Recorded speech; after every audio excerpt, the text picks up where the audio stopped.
pessoal, professor Sérgio Augusto na área para mais uma aula de história, dessa vez para falar de um tema específico do cenário geopolítico mundial. Isso mesmo, hoje o tema da nossa aula são os blocos econômicos. Para iniciar essa aula, nada melhor do que definir para vocês o que é um bloco econômico, que trata-se de um tipo de organização intergovernamental restrita entre os países membros, que objetivam principalmente a integração do espaço econômico entre os países participantes desse bloco, com a redução ou a eliminação das taxas alfandegárias. Entretanto, a gente vai ver que esses blocos econômicos eles são organizados em alguns níveis aí. No caso da União Europeia, a gente está em um estágio mais avançado, onde a gente consegue perceber a questão da unificação monetária, no caso da União Europeia, com a criação do euro no ano de 2002. Nesse mapa aqui à esquerda, a gente vê a maioria dos blocos econômicos mais influentes no cenário internacional, e nessa videoaula a gente vai falar de 4 deles especificamente. O Mercosul, tá certo? Aqui a APEC e a União Europeia e o NAFTA ali na América do Norte, que faz presente ali o México, os Estados Unidos e o Canadá. Mais adiante, então, a gente vai falar da origem dos primeiros blocos econômicos. E o primeiro bloco econômico é o Benelux, né? Iniciais aí que remontam à Bélgica, né? A Holanda e os Países Baixos e Luxemburgo. Lógico, essas iniciais aí ressaltando aí o nome desses países no idioma inglês. Esse bloco econômico, que é a Benelux, ele surgiu ali no ano de 1944, já no finzinho da Segunda Guerra Mundial, entre esses 3 países. E qual que era o objetivo? Né? A promoção de uma recuperação econômica entre esses 3 países, dado as consequências causadas ali pela Segunda Guerra Mundial. A gente já estudou isso. A Segunda Guerra Mundial ela causou uma enorme destruição e uma modificação completa ali no mapa geopolítico europeu. E a criação desse primeiro bloco econômico aí da Benelux, de fato, beneficiava esses países mesmo dessa forma, fornecer, né, uma ajuda mútua aí de recuperação econômica. Aqui a gente tem o símbolo desse bloco econômico e aqui algumas informações interessantes sobre ele. Além de ser o primeiro bloco econômico do mundo, esse bloco da Benelux é considerado o embrião da União Europeia, tanto é que a sede hoje da União Europeia é a cidade de Bruxelas, localizada lá na Bélgica, beleza? Mais adiante, vamos falar aí dos objetivos, né, de criação desse bloco econômico, que é o estabelecimento de relações econômicas privilegiadas, que favorecem principalmente o desenvolvimento econômico e, logicamente, a livre circulação. Livre circulação de quê?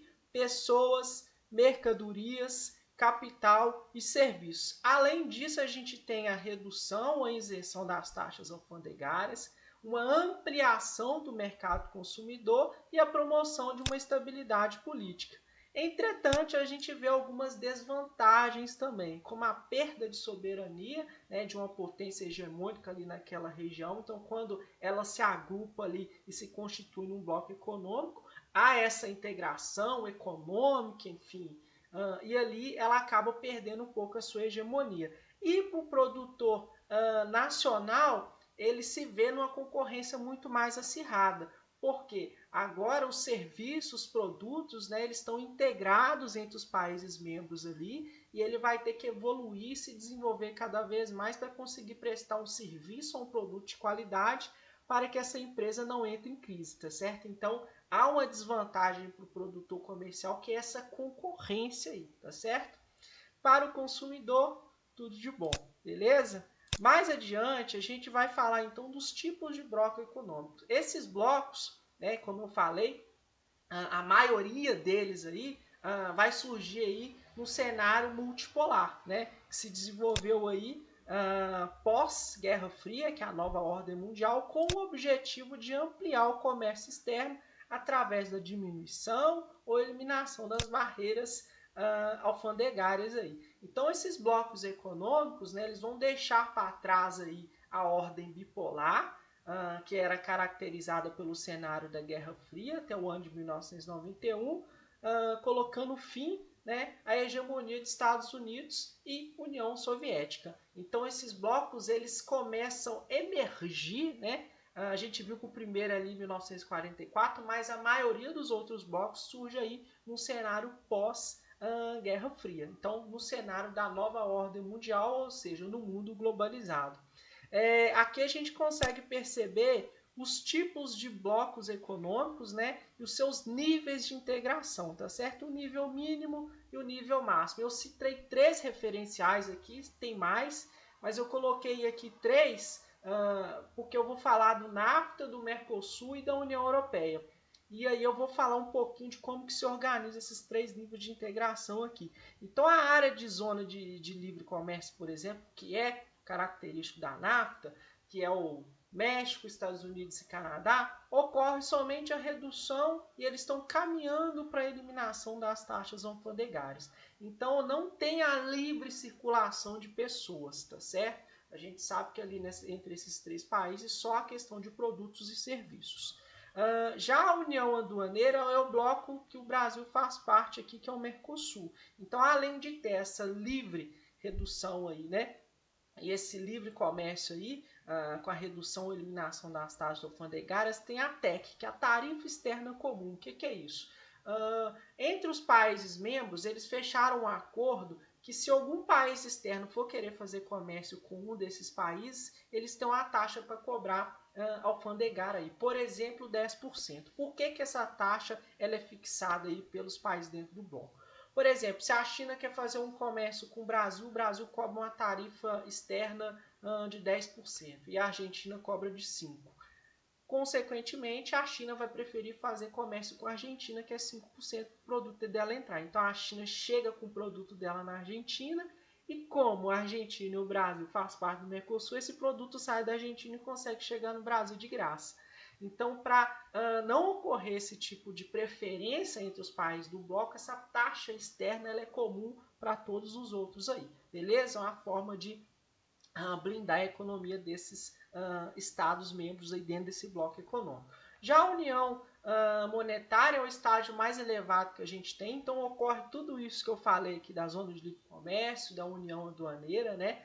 Dentro do gráfico aqui é onde que tem mais integração e ocorre ainda a existência da moeda única. No caso da União Europeia, a partir do ano de 2002, a gente tem a criação do euro quando ele começa a circular de fato ali na Europa.